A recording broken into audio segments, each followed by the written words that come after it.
So today we get to the second message again in this series called A New Normal. The second biblical character who had to respond to and adapt to a new reality. And before we get to today's topic, I'd like to just take a moment to recap what I spoke about last week. For those who tuned in, the topic was Noah's Ark.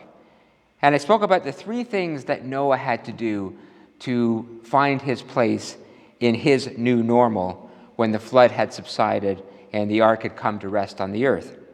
The three A's. Firstly, he had to adjust his thinking. Secondly, he had to adapt his actions. And thirdly, he had to accept his fate. So today I want to go back into the Old Testament and introduce you to a guy named Nehemiah. And I say introduce, because while most people know who Noah was, Nehemiah is not quite so well known. But he does have something to teach us about getting through trying times, but in a very different way from Noah. While Noah's new normal came out of a natural disaster, in his case a flood, Nehemiah's new normal was the result of human action, specifically a war. So let me set the stage for the story. In 586 BC, there was a particularly nasty individual intent on world domination. His name was King Nebuchadnezzar. Nebuchadnezzar was the king of the Babylonian Empire, and the army he commanded was fearsome to say the least, the strongest, most powerful fighting force on the planet. Standing in his way of world domination was, among others, the sleepy town of Jerusalem, home to the Hebrew people. Jerusalem did not have a large army to protect itself, but what it had was a very impressive wall that surrounded it in its entirety. The wall was enough to deter most tin pot dictators from thinking that the city would make a good prize, but for the Babylonians, it was merely a small hurdle to overcome. Nebuchadnezzar declared war on Jerusalem, and within a short time period was able to overwhelm the city. He didn't just want to occupy it, he wanted to flatten it. That meant not only punching a hole in the wall, but decimating the walls as he went. And then, seemingly for the sport of it, he went on to destroy the most iconic and important symbol in Jerusalem. And that was the temple, the home for the Jewish people of their community life and their life of faith. After the Babylonians had scurried away like playground bullies off to torment their next victim, the people of Jerusalem had to deal with their new normal. Their city was in ruins. The walls that protected them were flattened. Well, they rallied together, and within a relatively short time, they were able to rebuild much of the city, including the temple. The walls, however, were a very different story. The leader of the city had good intentions. He hired workers to rebuild the walls, but they quickly became overwhelmed with the task and declared it was too difficult. It came back down, and the project was abandoned. And it was abandoned for some 140 years. For 140 years, the walls lay in ruins. For 140 years, the people of Jerusalem were not protected. Well, cue Nehemiah. Nehemiah was a prophet in the Hebrew or Jewish faith. He lived outside of Jerusalem, but he had a dream or a prophecy in which he believed he was supposed to go to this holy city, which he did. And there he found a city still partially in ruins, populated by those who'd pretty much given up any hope that life was going to get better. They were as broken as the walls around them. Upon entering the city, the Bible says he fell to his knees and he cried to God. Not cried out to God, literally cried, wept over this once beautiful city and its people that now seemed in such poor shape. After crying to God, he asked God to intercede, to fix the problem. And essentially God said, "Sure, I will, through you. I want you to lead the rebuilding of the walls. I want you to restore hope to this once mighty place. I want you to be the positive voice of positive change. Now, there's no evidence to suggest that Nehemiah was a builder or a carpenter, or that he'd ever been inside a Home Depot. But what he had was a passion to fix this problem. What he had was a calling from God to be the hands and voice and presence of hope. So what did he do? He did what probably most of us would do: get help. Off he went to search for people who were builders or carpenters or could simply help build the walls. What did he find? He found a different kind of wall. He found a wall of apathy, of anxiety, and of learned helplessness. It's pointless, the people said. If we haven't got these things built in 140 years, we're not going to get them built now. So let me ask you a question. Would that have been enough to convince you to abandon this project? If you were Nehemiah, would you have said, "Fine, suit yourself. I don't even live here"? And then would you have gone off and gone home? I think for many of us, the answer might be yes. Nothing pops our bubble more than the negativity of other people. Nothing steals our initiative than hearing people say it can't be done. How quickly the naysayers can convince us to abandon even what we know is right. But Nehemiah was a different kind of guy.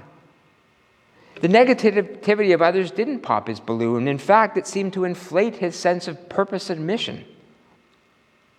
Basically, he said to himself, if it's going to be, it's up to me. Picking up a hammer and grabbing a ladder, he climbed on top of the ruined walls and he got to work. And what did the people do? They mocked him. Look at that crazy guy up there. Does he think he can fix all these walls by himself? Nehemiah, they said, come down from that wall. Nehemiah stopped his work, put down his hammer, wiped his brow, looked down at the people, and he said to them, I cannot come down. I am doing something too important up here. Those words, and I'm assuming the resolve and passion behind them by which they were spoken, were like a match igniting a flame. They seemed to lift the people from their apathy, awaken them from their collective slumber. I cannot come down. I am doing something too important here. Suddenly, ladders started to appear everywhere as people began to join Nehemiah in his quest to fix what was broken. Something had changed in the air. Driven upward by a new sense of purpose, a renewed belief in themselves, they got to work on rebuilding the walls, brick by brick, and by doing so, rebuilding their hope. And the walls, in 52 days, were completely rebuilt. It's a great story. It's a powerful story of what one person can accomplish when they are fueled by passion and purpose and positive thinking. What one person can accomplish when they refuse to be victimized by the hopelessness or the helplessness of others. The story of Nehemiah has always inspired me.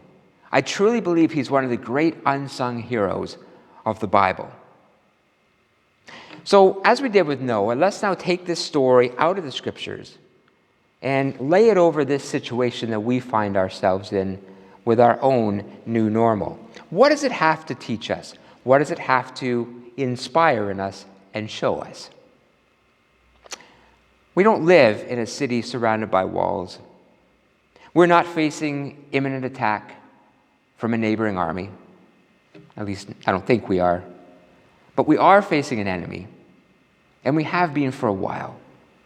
And what a powerful symbol for the kind of destruction that an enemy can do, even a microscopic one, when it finds its way above or through our walls.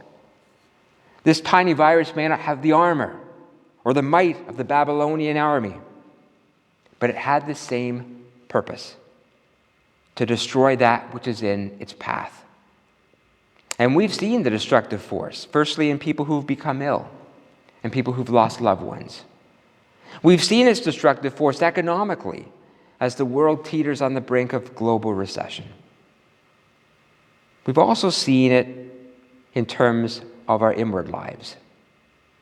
Like the temple in the story that was exposed and then destroyed, this virus has exposed some of the most fragile and sacred places within ourselves, as we may have felt a fear and a worry that we may never have experienced before, and we feel vulnerable. We have been under attack.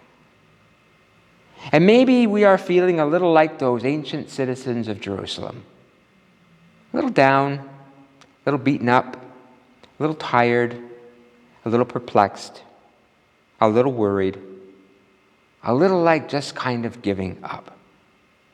The walls are down, we are exposed, and we wonder, what's coming next?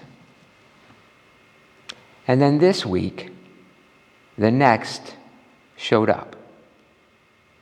Just when we thought that life couldn't get any more anxious, a Minneapolis police officer single-handedly ignited a country and a world. Americans and others took to their streets in rage-driven protests after the gut-wrenching death of George Floyd, the unarmed black man choked by a white police officer. Before long, peaceful demonstrations gave way to a far more menacing beast. As stores were set on fire, police grappled with protesters, and the streets of America, while only days before had emptied out because of the virus, suddenly filled in with angry mobs seeking justice. And we have another reason to nominate 2020 as the most destabilizing year of our lifetime. Can I just say, oh my goodness me, what a time this has been, friends. I was thinking this week about the books that are going to be written and the songs that are going to be sung and the movies that are going to be made to capture this year that's been unlike any that most of us, have seen in our lifetime. And we are still only in June. The walls are broken, and we may feel as vulnerable as those ancients long ago. So I guess one of my questions this morning, with all of this going on, is, where are the Nehemiahs? Where are those who, in difficult times, inspire the best in us? Where are those who simply by their example encourage us to be more and to do more? Or even just to calm us down? You know, when I think of the racially charged protests in the United States, I can't help but think back 60 years ago, when America found itself in a similar situation, striving to bring justice to those who were on the sidelines. But a voice heard above all the others back then was the voice of Martin Luther King Jr. Now there is an example of a Nehemiah. He fought for justice passionately, relentlessly, and fearlessly. But he did it through the lens of a remarkable faith in which he believed that justice, real lasting justice, cannot come from violence and hatred, but from a place of compassion, understanding, love for one another, love for neighbor. His nonviolent approach to change, in the ilk of others like Gandhi or Nelson Mandela or Jesus himself, was exactly the voice that needed to be heard above the din and the clamor of chaos. You know, one of his most famous quotes was this: "Hate does not drive out hate, but only love can do that." He got results not by stoking the fires of fear, but by fueling a passion for positive change. How desperately we need those measured and hopeful voices of people like Martin Luther King Jr. right now. I cannot come down from here. I'm doing something too important. One thing this coronavirus has taught us is that there is a real need for impassioned and visionary leadership in our world and even in our communities. This virus has harmed us, but it's also taught us. It has taught us that we are not demigods stalking the earth, able to do whatever we wish to do, impervious to forces beyond our control. But we are as vulnerable and fragile as every other form of life. And we have, therefore, a real obligation to take care of the world and to take care of one another. Getting through this new normal is going to require all of us to harness the strength of our convictions, to be leaders, even in our homes, our circles of influences, not voicing fear, but lifting up faith, not succumbing to darkness, but holding up light, not shrinking from the naysayers, but inspiring and encouraging the hopeful. If you take nothing more from the story of Nehemiah, will you please take from it a reminder of the power of even one voice, one action, one act of courage and compassion that can set off a chain of events that can rebuild and restore. On Wednesday, on my FaceTime chat that I do each week, I shared a poem called The Power of Love. And I'd like to just share it again. The Power of One. Let me share it again. One song can spark a moment. One flower can wake a dream. One tree can start a forest. One bird can herald spring. One smile begins a friendship. One handshake lifts a soul. One star can guide a ship at sea. One word can frame a goal. One vote can change a nation. One sunbeam lights a room. One candle wipes out darkness. One laugh can conquer gloom. One step must start each journey. One word must start each prayer. One hope will raise our spirits. One touch can show you care. One voice can speak with wisdom. One heart can know what's true. One life can make a difference. You see, it's up to you. And isn't that true? That lesson of Nehemiah is that there is power in even one voice and one action. We think we can't do anything to bring change. We can often do more than we think we can. Mother Teresa once said that we do extraordinary things when we do ordinary things with extraordinary love. Let me tell you a story. It's a true story of the power of one. I came across this local story from Barrie that was written by a member of Northwest who is a journalist here in town. The story was written by about a woman named Kunal Patel. She owns a local, and I hope I say this right. Sharon, if I don't say it right, let me know. Is it a caseta franchise? It's a restaurant. Sharon's shaking her head.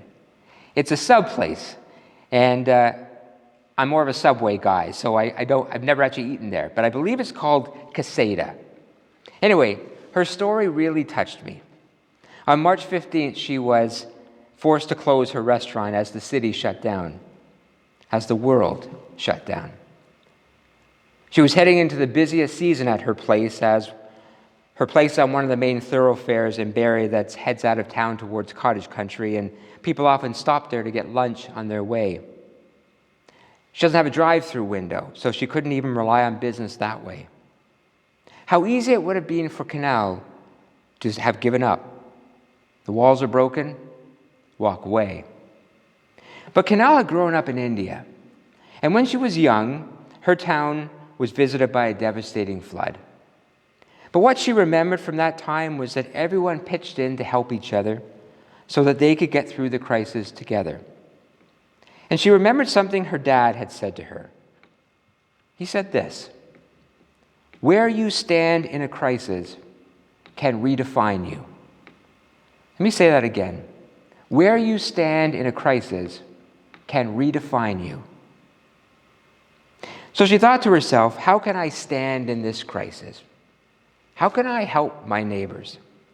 Next door to her was a Scotiabank. She figured this was a stressful time for anybody working long hours in a bank, so she put together free meals for all the staff and took it over to them. Next, she heard of a cleaning company that was offering free sanitization for offices. Their employees often worked overnight, so Canal made them free meals to help them through their long shifts. And then she turned to the big fish in the sea, the Royal Victoria Hospital, where so many of our heroes are hard at work. And she started providing free burritos to people on the staff.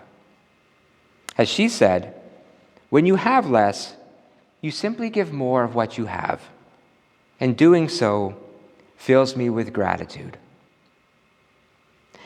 Her story is remarkable, not in its complexity, but in its simplicity. We do extraordinary things when we do ordinary things with extraordinary love. Instead of giving into loss and frustration and fear, she found a way to rise above it. Faced with brokenness, she chose the way of wholeness. She chose the way of Nehemiah. And I loved how she framed it all in that single, simple phrase: where you stand in a crisis can redefine you. Where you stand in this crisis can redefine you as well. I guess the message this morning really is a very simple one. COVID-19, acts of injustice, terror on the streets, it can all seem very overwhelming. The walls of what we have taken for granted seem shattered these days, leaving us all feeling as vulnerable and fragile as that temple in the center of Jerusalem. How easy it can be to give up and to give in. So take heed of the story of Nehemiah, who wouldn't listen to naysayers, who wouldn't listen to the doubters, who wouldn't listen to the defeated or the apathetic, but he listened to the voice of God, who said, "You can do this, and I will be with you, and they will follow." Don't give up, folks. Keep finding ways to be the voice of hope that rises above it all. Keep finding ways to be the hands of change that fix and heal. Keep finding ways to be the heartbeat of love in your home, in your neighborhood, among your family. Pick up your hammer and get to work, even if you work alone. Because out of brokenness can come beauty again. And from the rubble of past mistakes can arise strength and hope for tomorrow. And sometimes it just takes one voice, one light, one act. I cannot come down, for I am doing something too important here. Amen.